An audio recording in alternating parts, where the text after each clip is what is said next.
Hey everybody, Chris with Up North AirGunner. So today's the day I'm letting the cat out of the bag. This is what I've been working on for the last, God, I don't know, 8 months. So basically since September or October of 2017, I approached Guinness Book of World Records based on some of the videos I was making for the Airgun Depot Long Ranger Challenge. So during that process, as many of you have seen, I hit the 150. Yeah! First shot, baby! I hit the 250. Yeah! 275. 350. Yeah! Woo! 450. Yeah! No way! 600.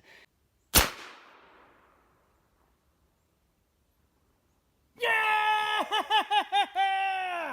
Woo! 600 yards, baby! And then the 1,250 yard long range gong shot. Man, there it is. New world record. I'm done. So after getting bored with shooting pellets and bullets, I even decided to take a 150 yard shot at a golf ball with an airbolt arrow. Yeah! Woo! 150 yards with an airbolt, baby! Yeah! So along that way, people were saying, it's a world record. I think that term gets thrown out a lot, to include myself. A lot of us probably use it just probably a little unofficially. I think it's been a great turnout. We've had over 200 submissions to the Long Rangers. I think our longest shot has been the Up North AirGunner on YouTube. Is that a world record? I don't know if it's a world record, but that's a heck of a shot. I mean, it's a world record now. Yeah, I don't know. It's a world record golf ball shot as golf right ball now. Shot with an air gun. That's got to be some sort of world record. So I was just wondering, what is the world record for air guns? Is there an air gun target world record shot that currently exists? So I reached out to Guinness Book of World Records. Officially, somewhere, somehow, there's a 100-meter record for air rifles. And in my head, I was like, okay, that is going to be extremely easy to beat. A lot of us air gunners, especially some of us big bore guys, we're hitting hundreds of yards of shots with these very high ballistic coefficient, very heavy projectiles. So I thought to myself, okay, this is going to be a piece of cake. I'm just going to get my application in, come out, take care of business, be done with it. Well, come to find out, it ain't that easy. So guess what? Guinness only acknowledges the .177 caliber for air guns.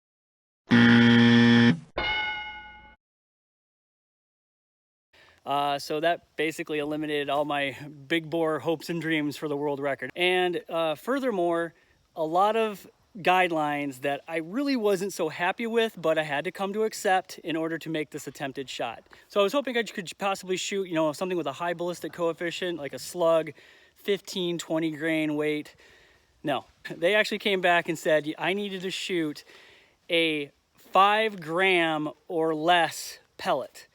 So if you've ever shot airgun pistols before at 10 meters, that's basically the pellet that you use in a 10-meter competition. Extremely small, extremely light, and extremely horrible ballistic coefficient. Really, that pellet's not made to go more than 10 yards. And the current record is 100 meters.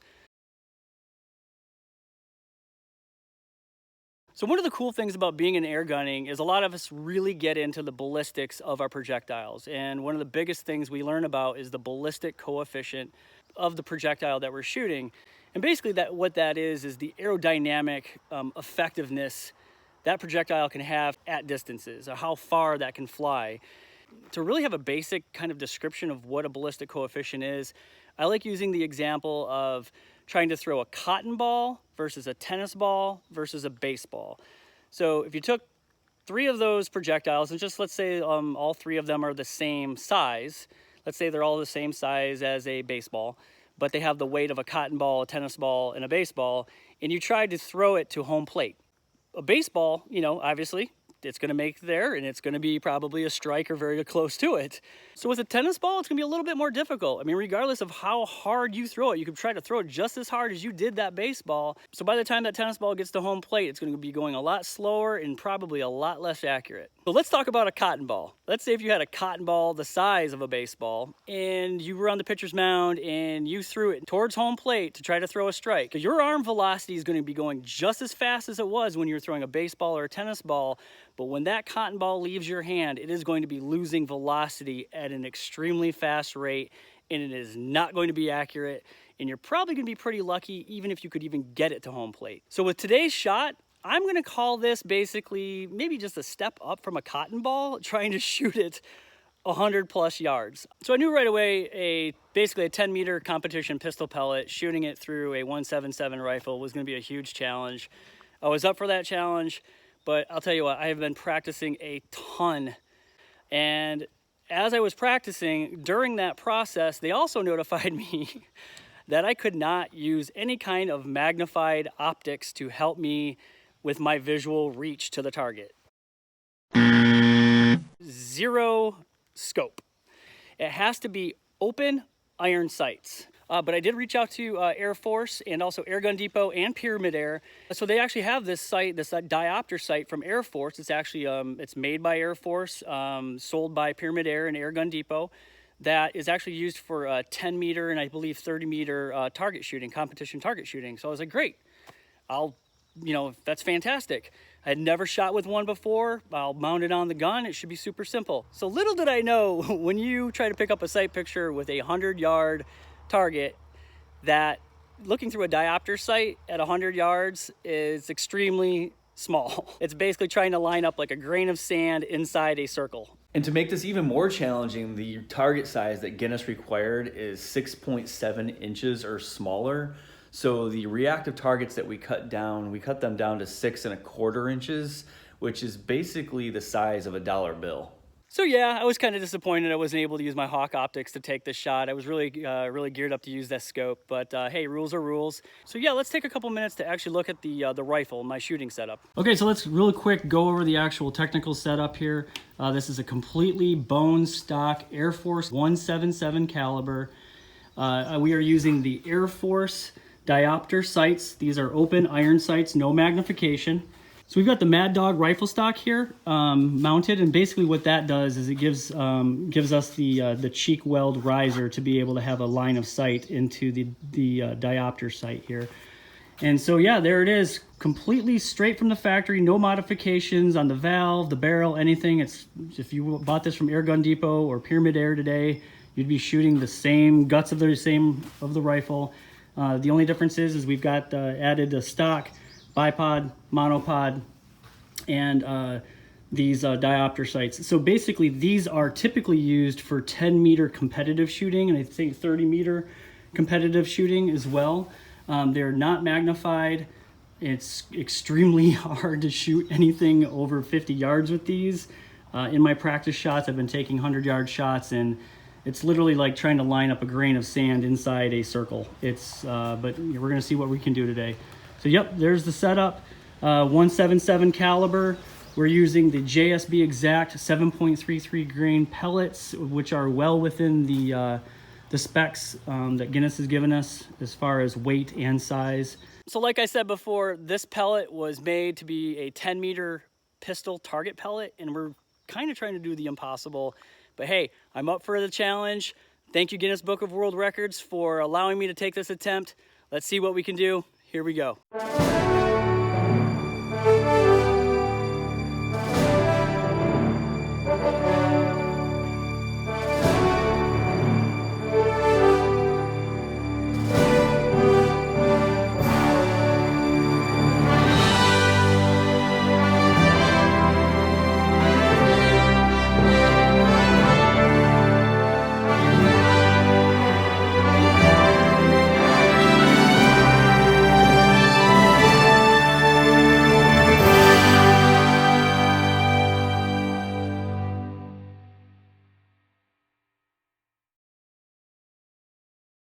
Commence in 5, 4, 3, 2, 1. The range is hot. All right, gotta do an intro. All right, this is Chris Turek from Traverse City, Michigan. My first attempt is 110 yards. You ready? Yep. Shooter is ready. The line is hot. Stand by.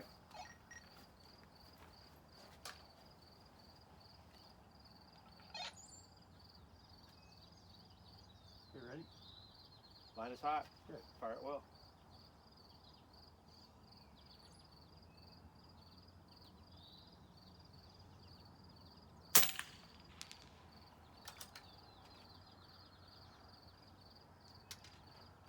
George, are you actually seeing the target on your spotting scope? Yes. If you do see a target splash, go ahead and Yes, call. I did. That hit? Woohoo! There it That's is. a world record right there. Woo! You're about an inch at 7 o'clock from the red in the center. Awesome. Well, there it is. There you go. All right. So do you want to push it? Yeah, let's push it out. Your line is hot. Firing commences in 30 seconds. All right. Okay, go ahead and start. Here we go. 130 yards.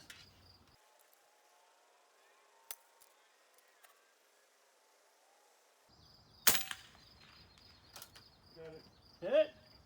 Woo! Stay safe, John. We still got 3 coming down range. No, it's actually let's go cold. You sure? Yep. Negatory, John. Let's go cold. Just safe. Would you The please first ground shot check? was at 7 o'clock, and it may have actually grazed it. Yeah.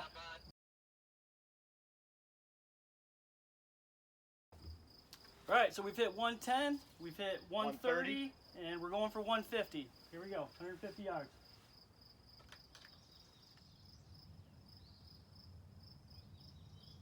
Is that 5? Got it? Got it. John, check, please. 150 yards.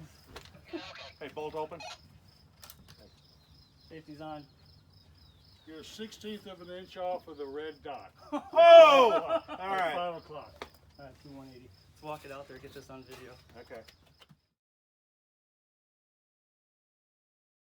First off, I'm Chris Martin. I'm the director of the SIG, and I'm in charge of airgun activities here. Below that is John Ayers, who is a nationally sanctioned bench rest match director for USARB, United States Air Rifle Bench Rest. And Southern Michigan Gun Club has been sanctioned since, I believe, 2015 here. In addition to the airgun director thing here, I'm also a sanctioned match director for AFTA, which stands for American Air Rifle Field Target Association.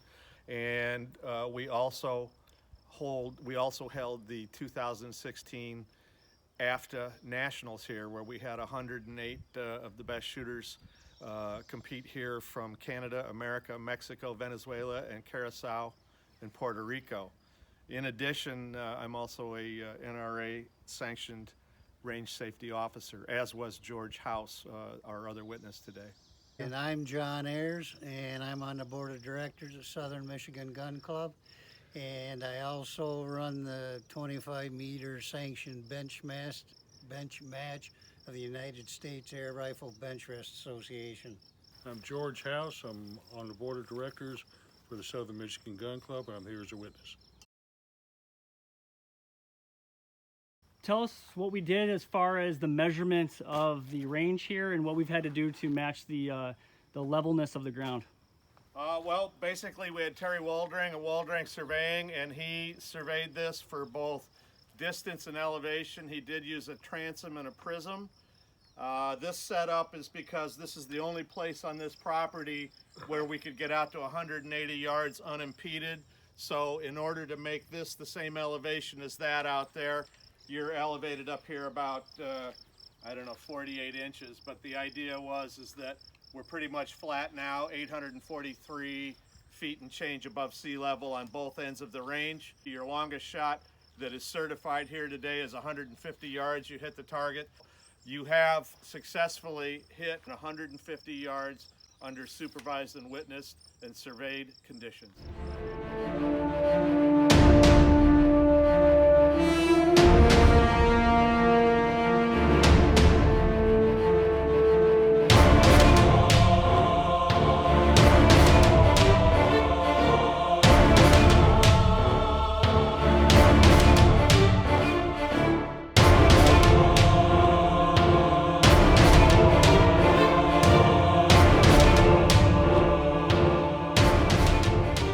so today your role was officially the target lieutenant as specified by the Guinness Book of World Records. And what did you see today out there during your observation of the targets?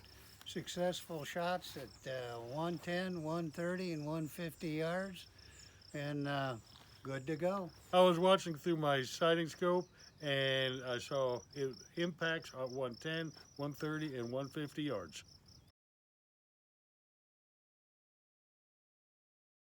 This is just to certify that this is a stock Air Force brand in 177 caliber. Great. And John, what do you see there before you as far as the rifle goes? Exact same thing. Open sights, and again, it's 177. Okay, let's talk about the pellets. The pellet here, just if you guys could tell me what the grain weight is and what the head size is on that tin of pellets. Certifying the pellet weight and the pellet size. We're going to have John, he's doing a pellet head measurement. 4.47. Okay, great. And let's go ahead and do a pellet weight. There you go. 7.34. Okay, great. grains. Thank you. And Chris, you're pretty familiar with the JSB brand of pellets, so maybe you can talk to me a little bit about their specs as far as manufacturing. Are they usually pretty consistent within specs of sizes within a tin of pellets? Well, that's pretty much, okay, first off, your head size here is 4.46. Okay. And JSB would be our pellet of choice here. We almost use nothing else. So yes, they're as consistent as you can get. Perfect. Chris, whenever we measured the targets, what is the target size? They were black reactive targets that measured 6 1/4 inches left to right through the center of the bullseye. Okay, and John, what did you attest to as far as the target size? Exact same thing, 6 1/4 inches, and through the center.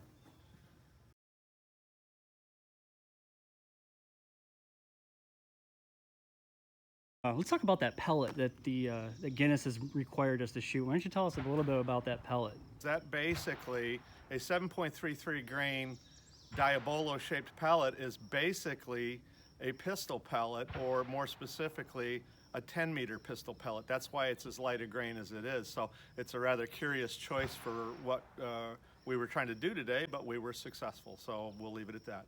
Great. And as far as like if you compared like the ballistic coefficient to like a pellet like that versus, let's say, a 10 grain 177 pellet, how does that affect how far you can actually hit a target accurately? Well, the ballistic coefficient of this is, you know, about half of what the 10 grain would be, which is not good. And you literally are trying to shoot a 7 grain pellet at 150 yards for a purpose that it was not intended. It is not the round that I would choose or any of us would choose. It's basically a 10-meter pistol round. If you, right here, the facility we're standing on is a 100-yard range, and even in a mild wind, a 8-mile-an-hour wind could blow that 3, 4, 5 inches, depending on eddies, etc. So now you go out 150 yards, you know, you could be blowing a foot off your intended target.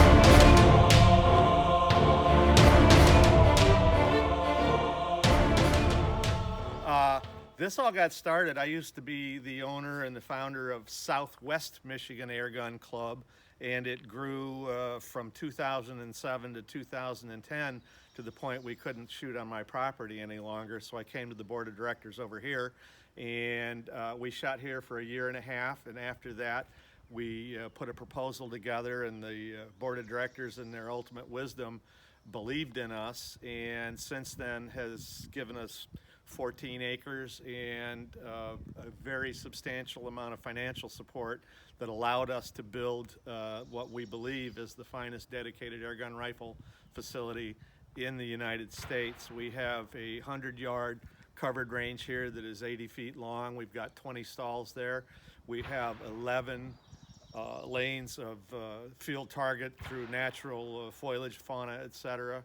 and we have a very nice picnic hospitality area.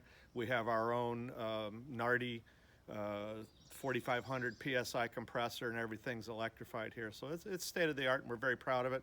And we're very happy to have you here as your world attempt at a world record was, I believe, successful today. I hope Guinness sees it that way. Thank you. So real quick, I just really want to say a huge thank you to all my sponsors. Huge thank you to Airgun Depot and Pyramid Air. Those two companies have been hugely supportive of all my efforts for months. So they are my go-to place if I need any kind of equipment. I go to Pyramid Air or Airgun Depot. They are great. They have great customer support. Their marketing teams are awesome. Their technical support is fantastic. So a huge shout out and thank you to Doug Russell from Mad Dog Custom Rifle Stocks. These stocks he makes are absolutely amazing for the AirForce line of air guns. If you have an AirForce air gun or really any other air gun. So the stock that I'm using for Mad Dog Stocks today is actually one of his new stocks. It's called the Recon. It is perfect for bench shooting. It is perfect for hunting. He has another one similar to this version called the Ranger. Definitely go out to Mad Dog Rifle Stocks and pick up one of these. If you want to go for a long shot like this is definitely the stock you want to be putting your gun into. I love mine. You should definitely get yours. A huge thank you to Atlas Bipods and the AccuShot monopod that you see on my rifle today. So they've been hugely supportive, both figuratively and literally. The support that this provides on my gun is absolutely fabulous. It gives me the best shooting platform that I've ever had. None of this would be possible without your support of my channel and my efforts and just the general air gunning community. So from myself and all the other air gunners in the world today, thank you so much for making such great products, having such great services, and having such great sales outlets for us to be able to buy these products and to have access to air gunning equipment no matter where we live in the world.